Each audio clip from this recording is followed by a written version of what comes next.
Welcome to my channel Dipali eating show and creativity. তোমরা সবাই কেমন আছো? নিশ্চয়ই প্রচণ্ড খারাপ আছো। কেননা কেন বলছি খারাপ আছো, কেননা আমি প্রচুর খারাপ আছি। যা গরম পড়েছে, মানে বাঁচার কোনো কী বলবো আশা দেখতে পাচ্ছি না। তো ঠিক আছে, তোমরা এই গরমেও সুস্থ থেকো, ভালো থেকো, এই কামনা করি। তো আজকে আমি একটা ছোটো রেসিপি নিয়ে চলে এসেছি, সেই রেসিপিটাই তোমাদের সঙ্গে আমি শেয়ার করব।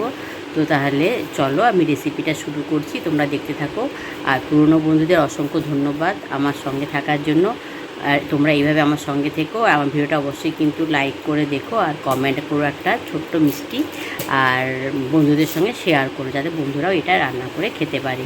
তোমরা আমার সঙ্গে থাকো, আমিও তোমাদের সঙ্গে আছি। আর নতুন বন্ধুদের বলছি, যারা আমার চ্যানেলটা ভিজিট করতে আসছো, তারা চ্যানেলটাকে সাবস্ক্রাইব করে থেকে যেও, আর বেল আইকনটা অবশ্যই ক্লিক করে দিও, যাতে আমার ভিডিওগুলো দেওয়ার সঙ্গে তার নোটিফিকেশান তোমাদের কাছে চলে যায়। তোমরা আমার সঙ্গে থাকো, আমিও তোমাদের সঙ্গে আছি। তাহলে চলো, আর বেশি বক বক করছি না, আমি যে রেসিপিটা করছি সেই রেসিপিটাই তোমাদের নিয়ে যাচ্ছি। তোমরা ছোট্ট ভিডিও কিন্তু কেউ স্কিপ করে দেখো না, হ্যাঁ? আর একটা লাইক কিন্তু দিও প্লিজ, ঠিক আছে? তাহলে চলো, আর কথা বাড়াচ্ছি না। তো দেখো বন্ধুরা, তোমাদের দাদাভাই বাজার থেকে এই চিংড়ি মাছগুলো এনেছিল। এগুলো একদমও ছোট নয়, আবার বড়ও বলা যায় না।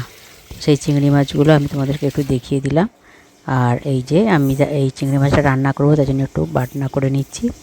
তো সাদা সর্ষে এবং কালো সর্ষে নিয়ে নিলাম কিছুটা। আর কী কী নিচ্ছি তোমরা দেখতে থাকো, দিলে বুঝতে পারবে। তো দেখো, এই যে পেঁয়াজ একটা নিয়ে নিলাম, তারপর নিয়ে নিলাম কয়েক কোয়া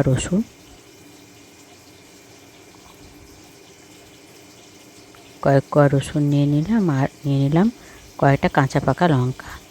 তো এবারে আমি এটাকে একটু, টমেটো নিয়ে নিলাম একটা। এবার এটাকে আমি একটু পেস্ট বানিয়ে নেব। এর সঙ্গে একটু নুনও আমি অ্যাড করে দিলাম।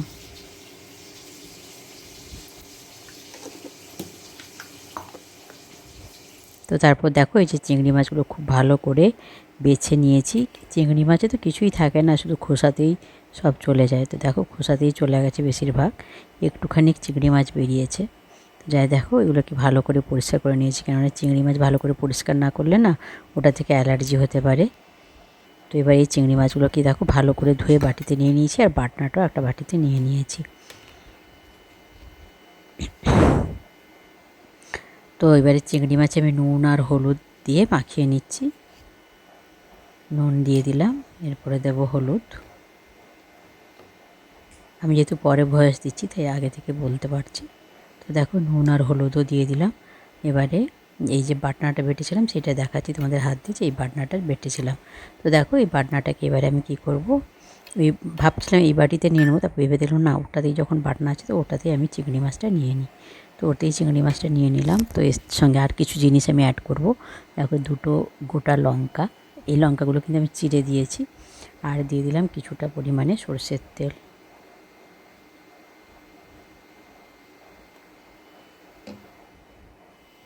তো তারপর দেখো, এই যে কিছুটা পেঁয়াজ আমি কুচি করে নিয়েছি, ছোট ছোট করে একটু কুচি করে নিয়েছি। পেঁয়াজ কুচিটাও আমি এর মধ্যে দিয়ে দিলাম।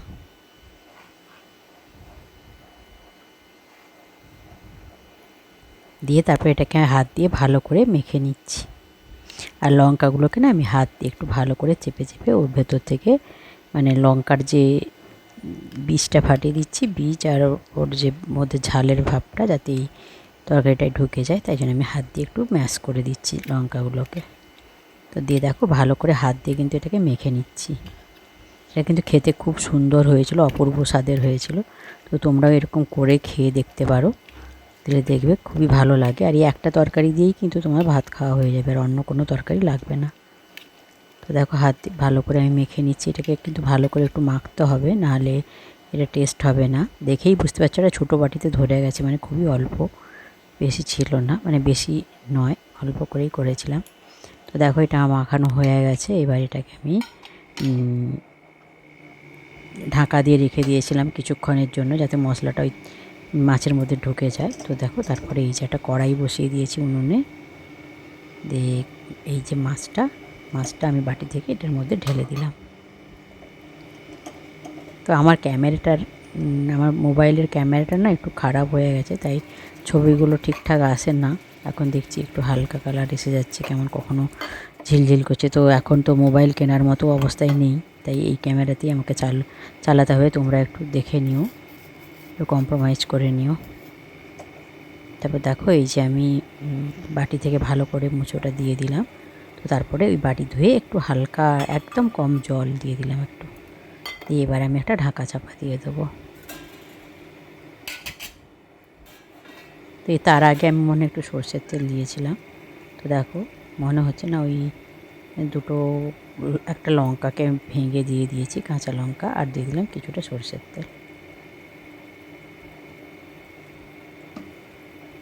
দিয়ে এবার এটাকে আমি একটা ঢাকা চাপা দিয়ে দিচ্ছি। ছোটো কিছু ঢাকা দিতে হবে, যেটা মানে ওই মাছটার উপরেই ঢাকা থাকে। তো দিয়ে দেখো গ্যাসটাকে আমি একদম সিমে দিয়ে দিলাম। তো তারপর দেখো এই যে আমি ঢাকনাটা তুলে নিয়েছি, তুলে নিয়ে ওই মাছটাকে আরেকবার উল্টে দিচ্ছি। ওপরেরটা নিচে, নিচেরটা ওপরে, এরকম করে উল্টে দিচ্ছি। দিয়ে আরেকবার আমি ঢাকা চাপা দিয়ে দেবো।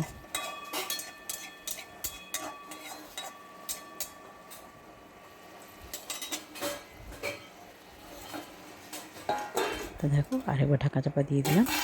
দিয়ে দেখো এই যে একদম ফাইনাল লুক দেখিয়ে দিলাম। এটা আমার রান্নাটা হয়েই গেছে, দেখেই বুঝতে পারছো খুব সুন্দর কালারটা এসছে। তো মোবাইলটা খারাপ, নাহলে আর একটু ভালো কালার আসতো।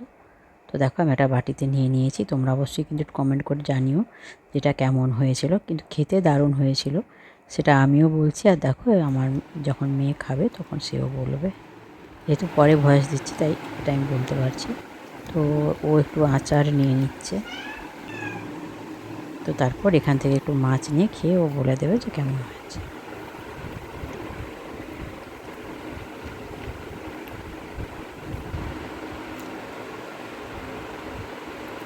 ভালো। তো বন্ধুরা ভিডিওটা আর বাড়াবো না, এখানেই শেষ করছি। সবাই খুব খুব ভালো থেকো, সুস্থ থেকো, সাবধানে থেকো, আর আমার সঙ্গে থেকো। বাই।